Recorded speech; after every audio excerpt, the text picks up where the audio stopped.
오늘 우리에게 주신 하나님의 말씀은 여호수아 7장 2절에서 5절의 말씀입니다.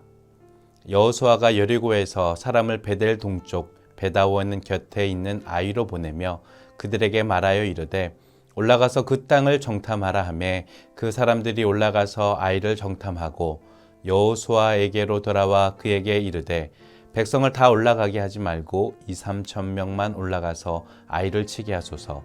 그들은 소수이니 모든 백성을 그리로 보내어 수고롭게 하지 마소서 하므로 백성 중 3천 명쯤 그리로 올라갔다가 아이 사람 앞에서 도망하니 아이 사람이 그들을 36명쯤 쳐 죽이고 성문 앞에서부터 스바림까지 쫓아가 내려가는 비탈에서 쳤으므로 백성의 마음이 녹아 물같이 된지라. 아멘. 이스라엘 백성은 여리고 성을 무너뜨리고 아이 성에 이르게 됩니다. 여호수아는 정탐꾼을 보냈고 큰 힘 들이지 않아도 정복할 수 있음을 보고받고 3,000명쯤 군사를 보내어 아이 성을 공격합니다. 자료를 좀 찾아보니 고고학적 발굴로 밝혀진 아이 성이 수용 가능한 인구 수는 1,000명쯤 된다고 합니다. 그러니까 그 3배를 보냈다는 것은 적절한 조치였고 질 수 없는 전쟁이었습니다. 하지만 패배하게 됩니다. 그 원인은 무엇일까요? 한 사람의 죄가 이스라엘 공동체를 오염시켰기 때문입니다. 여리고성 정복 과정에서 아간이라는 사람이 노획물을 일부 하나님 전에 들여놓지 않고 훔쳐서 자기 집에 숨겨두었습니다.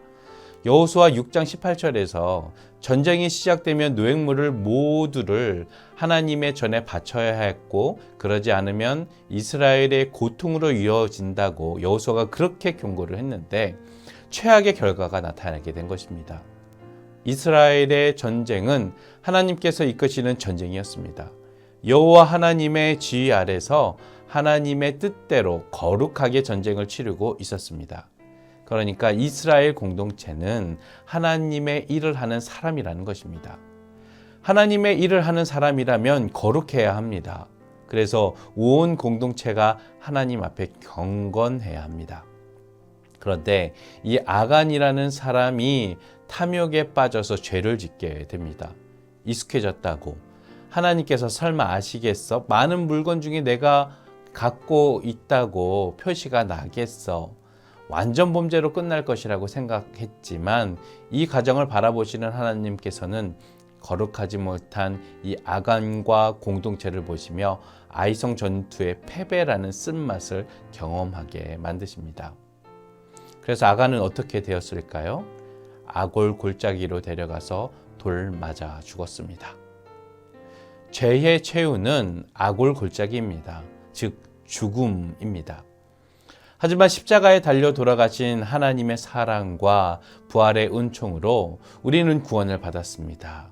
우리의 죄들을 고백함으로 사함받고 주 보혈로 깨끗함을 얻어서 죽음의 아골 골짜기는 희망의 아골 골짜기가 되었습니다.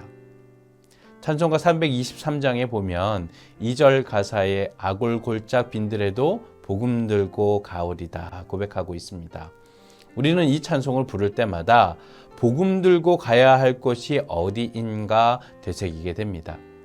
주님께서 우리를 구원하셨듯이 죽음의 아골 골짜기로 향하는 사람들을 손잡아주면 좋겠습니다.